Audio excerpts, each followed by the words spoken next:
Olá, tudo bem? Para essa questão, a primeira coisa que a gente vai ter que entender é como que se formam os planos tridimensionais. Assim, não dá para a gente representar com exatidão uma figura tridimensional em um plano bidimensional. Então, não espere que o seu vetor fique perfeito quando você tenta representar algo tridimensional no plano de uma folha, por exemplo. Não tem como ficar perfeito, tá? Eu desenhei aqui 3 eixos, né? Representei para você 3 eixos, só pra gente entender mais ou menos como é que fica, ó.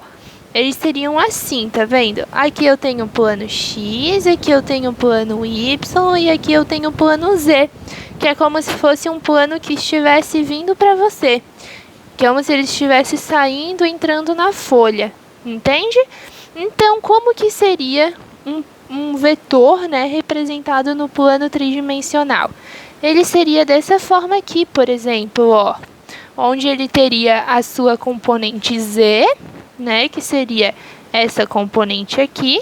Ele teria a sua componente Y, que seria essa componente aqui, e teria a sua componente X, que seria essa componente aqui. Então, perceba que, por exemplo, nesse plano tridimensional aqui, você consegue representar esse vetor saindo do plano, ó. Uma coisa que você já não conseguiria traduzir no plano bidimensional. Então, quando a gente vai representar o plano tridimensional em um desenho bidimensional, a gente representa mais ou menos por esse ângulo aqui, ó, como se você estivesse vendo de cima. Então, o seu vetor ele vai ficar assim inclinadinho, tá?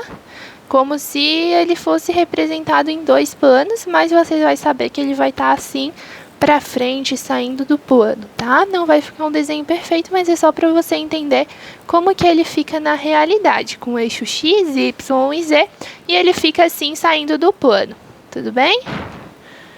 Então, aqui, ó, quando a gente faz o desenho, a gente traça o plano X, aqui, Y e o plano Z.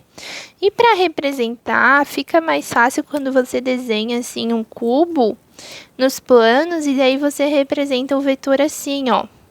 Porque perceba que quando você representa assim, aparentemente ele estaria só no plano XY, né?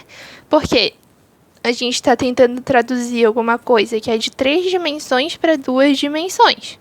Então, não vai ficar exato, né?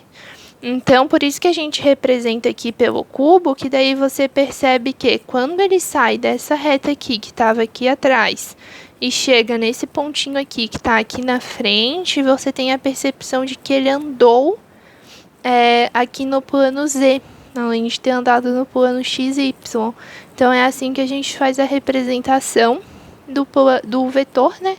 No plano XYZ, você desenha um cubo, e daí aqui, né, você representa o vetor indo dessa parte aqui mais de trás, que seria a parte aqui da origem, até uma parte mais à frente, né, que seria a coordenada do eixo Z. E as coordenadas do eixo X e Y são as que estão aqui, né, representadas aqui, isso aí não muda, tá?